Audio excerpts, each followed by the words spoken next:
vieillir en santé aussi.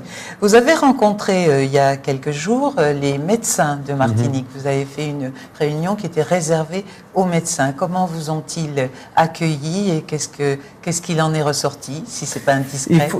Il faut comprendre que la majeure partie des médecins qui sont donc des médecins fonctionnels en pratique depuis plusieurs années. Je fais une parenthèse juste avant. J'étais en voyage au Bénin en juin. À côté de moi, il y avait une jeune Québécoise et je commence à lui parler. Elle venait tout juste d'être diplômée en médecine. Alors je lui ai posé la question. J'ai dit, et les cellules souches, on vous a dit quoi? Elle me dit, les quoi? Je dis, les cellules souches. Ben, elle connaissait, mais elle connaissait parce qu'on lui avait parlé que c'était les précurseurs des cellules du sang, mais rien de plus. Alors même aujourd'hui, d'un point de vue académique, alors qu'il y a une littérature, mais c'est tellement prolifique la littérature au niveau des cellules souches, ça n'a pas encore traversé le fossé pour aller vers l'académique. Donc, quand on parle à des médecins et qu'on leur dit que les cellules souches peuvent devenir des cellules de différents organes, la première réaction, c'est de se dire, mais qu'est-ce qu'il raconte lui? Donc, il faut comprendre, et ce n'est pas une critique, hein, donc, toutes les conférences avec les médecins commencent de la même façon. Ils me regardent les bras croisés, ils regardent, et puis surtout... un air un peu méfiant. Et au fur et à mesure, on présente les données, mais il y a tellement de données. Et on présente indéniable, absolument indéniable. Les gens commencent à réaliser qu'il y a vraiment des découvertes qui se sont faites au niveau des cellules souches qui ont un impact au niveau de la médecine. Et à la fin... on a des médecins qui viennent me voir et qui me disent « mais on est tellement content d'avoir entendu parler de ça parce que finalement, ça donne une toute autre perspective à notre façon de traiter ou de concevoir la santé. » Et c'est là, en fait, le but de ces conférences, c'est de voir que, mettons de côté le traitement, parce que, bon, c'est sûr que le traitement est impliqué dans toutes les discussions, mais pour la première fois, ça nous donne une autre façon de voir la médecine. Oui. Et ça va prendre des années avant que le changement se fasse. Oui. Mais je pense qu'on a pour la première fois cette plateforme vraiment de voir la santé d'une autre façon. Parce que il s'agit quand même d'une remise en question totale. Hein, totale.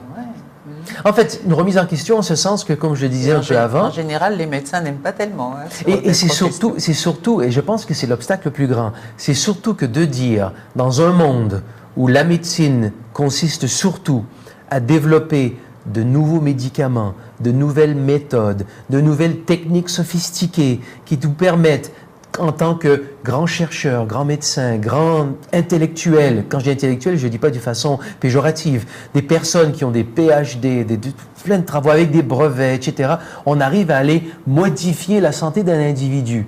Il y a une grande fierté académique dans tout ça. Oui. Et là, on prend du recul, on vous dit non, votre corps le fait depuis le jour où vous êtes né.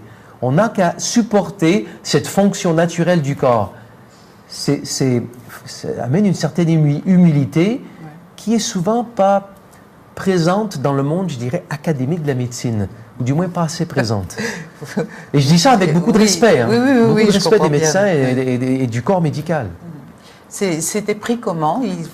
Quel genre de questions ils vous ont posé?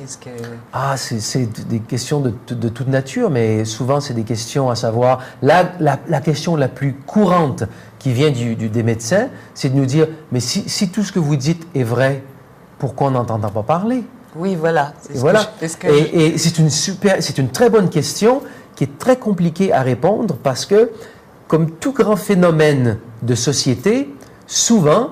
on trouve la réponse dans des petites habitudes de tous les jours qui culminent dans des politiques, qui culminent dans des grandes, je dirais, des grandes attitudes qui sont scellées sous des politiques académiques. Donc, par exemple, pourquoi on n'en parle pas plus davantage? Mais il faut comprendre que le domaine de la médecine est largement contrôlé, mais contrôlé, pas d'une façon négative, mais contrôlé par le pharmaceutique. Donc les médecins entendent beaucoup parler de nouveaux développements en médecine par les représentants des compagnies pharmaceutiques. Donc si on ne parle pas aux nouveaux étudiants de médecine de cellules souches, où vont les médecins, où vont-ils entendre parler de ça? Strictement, si eux s'intéressent au domaine et vont lire la littérature. Mais quel médecin a le temps de faire ça? Donc le phénomène de société fait en sorte que ils n'en entendent pas parler. Et on pousse ça un peu plus loin. Quand on réalise que les cellules souches permettent vraiment d'emmener une nouvelle médecine de demain, mais les traitements d'aujourd'hui sont faits comment? On prend une seringue, on extrait les cellules souches, on les fait croître dans un incubateur et on vous les redonne 3 semaines après, par exemple. Qui a fait des profits dans cette approche-là? Celui qui vend les seringues et celui qui a fait la méthode. Pas les labos. Il n'y a pas tous ces labos. Donc, ça emmène presque un conflit. Ça transforme toutes les... On n'a pas essayé de vous mettre des bâtons dans les roues? C'est quand même... les laboratoires pharmaceutiques sont puissants, sont vraiment très puissants. Ils arrivent à faire des choses, à mettre sur le marché des médicaments dont on sait qu'ils sont pas bons ou des choses comme ça. Hein. Disons que c'est un peu... C'est une des raisons, si je peux dire, pour lesquelles on prend une approche très, très... sans bruit, si je puis dire. On ne parle pas de maladie, on ne parle de rien de ça, on ne parle que de santé. Et on laisse les gens avoir leurs propres expériences. On trouve plusieurs médecins intéressés à documenter les bienfaits. On fait la documentation des bienfaits. On a publié certains de ces bienfaits. Mais on en reste à un niveau où on ne parle qu'à ceux qui sont intéressés à développer une santé optimale et à vraiment prendre soin de leur santé. Donc, on œuvre, si je peux dire, dans des démographies, dans des champs d'intérêt qui sont complètement différents. Et donc, ça reste complémentaire. Pas marcher sur leur plate-bande. Non, et puis je dirais même que ce serait difficile de marcher dans leur plate-bande parce que la médecine d'aujourd'hui regarde des approches, des médicaments, tout ce que la médecine fait, c'est toujours sous l'angle du diagnostic. On a un problème du cœur, on fait ça. Un diabète, on fait autre chose. Mais quand on a un produit, dysfonctionnement alors que quand on a un produit qui fait quelque chose au niveau d'une fonction physiologique, on libère des cellules souches. C'est tout, hein, on ne fait rien de plus. Mais ces cellules souches qui ont été libérées vont naturellement aller vers le cœur, naturellement aller vers le pancréas, naturellement aller vers la peau. Donc comment est-ce qu'on peut documenter un produit qui a une fonction physiologique dans un monde où on documente les choses pour des problèmes? Supposons qu'on en fait une preuve, le produit est bon pour les problèmes cardiaques, par exemple. Alors on ne peut plus l'utiliser pour les problèmes du diabète. À ce moment-là, il faut faire les recherches aussi pour le diabète, mais on ne peut pas l'utiliser pour les problèmes du foie.